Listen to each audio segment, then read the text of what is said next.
you hear the word discipline, what's the first thing that pops into your head? For a lot of us, it's punishment.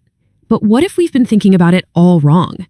Today, we're going to explore a framework that totally reframes discipline, not as a consequence, but as one of the most powerful teaching tools a parent has. So let's really dig into that question right there.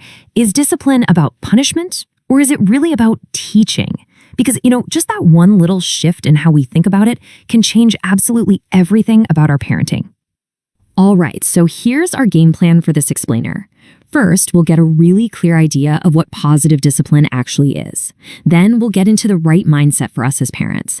After that, we're going to unpack 8 super practical keys to success. And we'll wrap it all up by looking at the big picture, the long-term goal of all this. Sound good? Let's jump in. Okay, first things first. What exactly is positive discipline? Well, at its core, it's a huge shift. It's about moving away from using fear and instead using teaching to guide our kids. The word discipline literally comes from the word to teach. That's its root.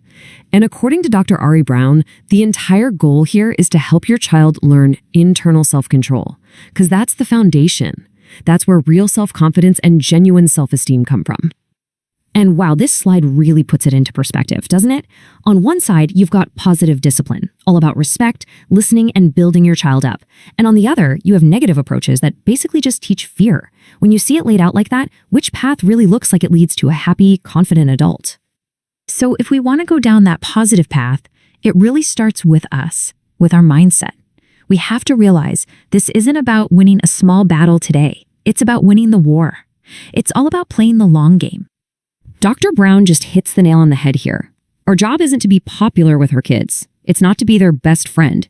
Being a good parent means you have to set limits and make decisions that they might not like right now. But those are the very decisions that are going to guide them and protect them for years. And this is why that long-term view is so critical. I mean, think about it. If you let a toddler call all the shots about candy today, you're setting a precedent, and the stakes just get higher from there. That little candy negotiation can easily turn into a huge battle over homework 5 years from now, and then into something much more serious, like underage drinking 10 years from now. Okay, so how do we actually do this? How do we put it into practice? Let's dive into the first 4 foundational keys to making positive discipline a reality. The very first key, this one might be the most important of them all. Be a good role model. It sounds so simple, right? But our kids are always watching us. How we handle our own stress, how we talk to other people. Our actions are the real lesson they're learning, way more than our words. The second key is all about follow-through. It's a big one. Be consistent. If you set a rule, you have to stick to it every single time.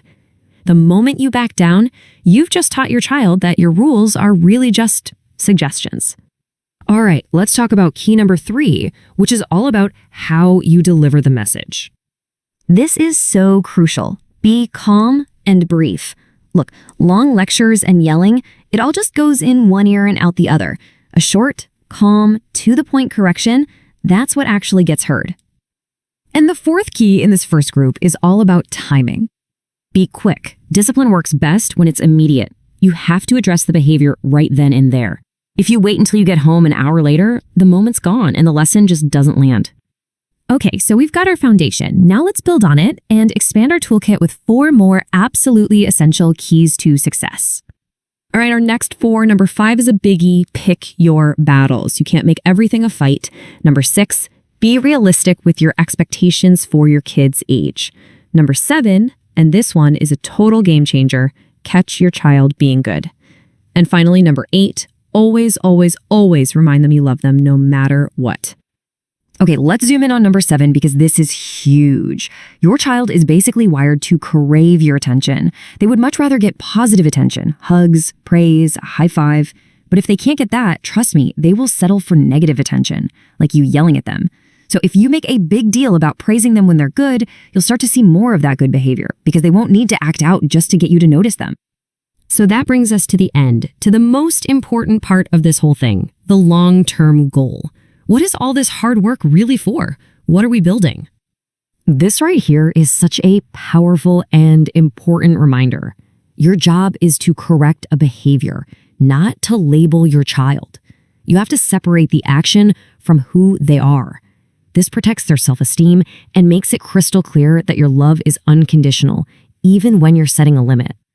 And please remember, this whole thing is a process. You are planting seeds every single day with every single interaction. You're not going to see a fully grown tree tomorrow.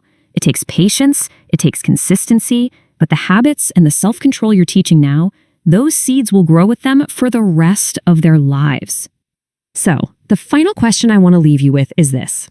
Knowing that discipline is really about teaching, not punishing, what seeds of self-control, of confidence, and of respect are you going to plant today?